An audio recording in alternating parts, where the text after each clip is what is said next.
Good evening, everyone. My name is Mike, and tonight I would like to talk to you about why we should be legalizing marijuana for medical use, but only for medical use. I will talk to you why the government can benefit from it.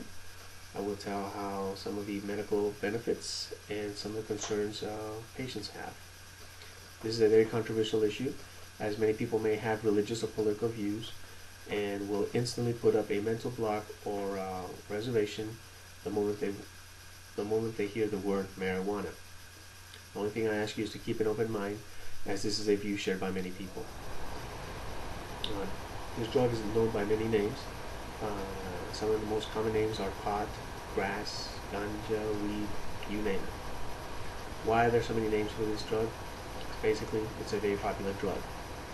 It's been estimated that almost 40% of the U.S. population will have tried it at least once in their lifetime. It's been glamorized by the media, such as music,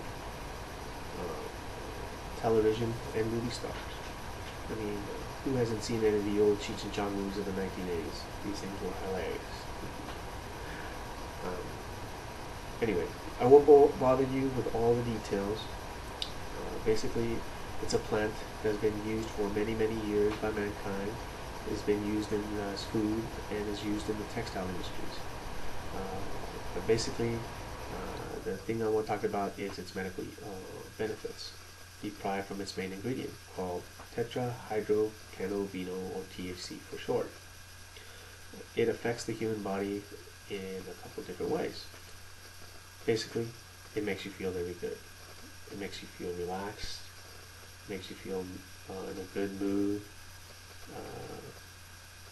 Your eyes may get dilated, causing colors to be more intense.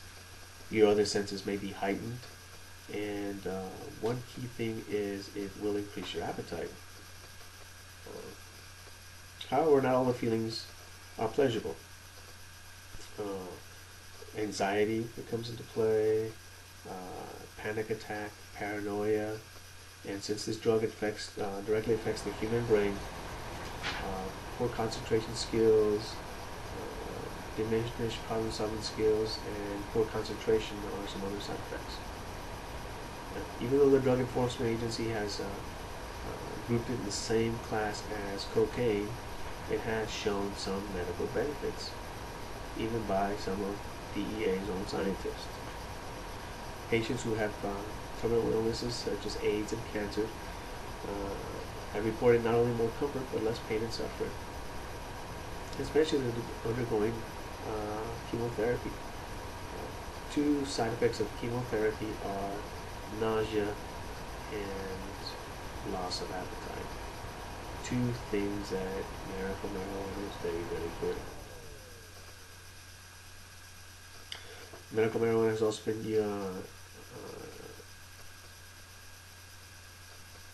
cited by sufferers of other chronic diseases such as MS, glaucoma, spinal cord injuries, and anxiety, again providing pain and relief for them. By legalizing medical marijuana, patients will not only be able to buy it legally, but buy it in a safer environment. Currently, if their state does not have decriminalized it or legalized it, patients are forced to buy it from a local pusher who may also supply hardcore users. This will expose patients to a criminal element. If they were to decriminalize it or legalize it, they would be able to open up shop out in the open, and thereby reducing this criminal element. Of course, the government will also benefit from this. By legalizing it, they will be able to control it, regulate it, and of course tax it. By taxing it, they will increase revenue, but that's not the only benefit they will get. They will also get benefit from reduced expenditures. What kind of reduced expenditures are we talking about?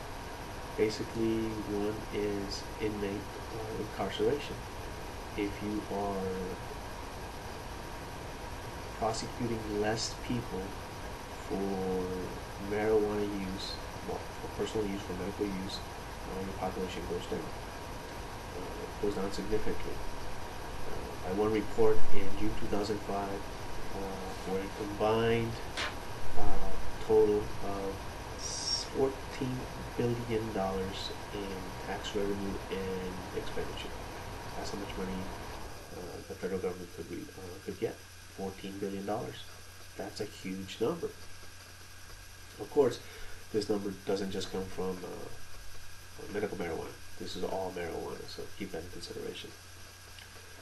Lastly, while this is not a popular issue, there is public support, or at least tolerance, for legalizing it. Not surprisingly, more support comes from the young, the liberals, and members of the Democratic and Independent parties. On a personal note, my father passed away from cancer several years ago. He was having a hard time with it. He was suffering quite a bit. He wasn't able to keep food down, and the only thing providing him was a little bit of relief was drinking marijuana tea. I'm only thankful that his last days were more comforting and less pain-free.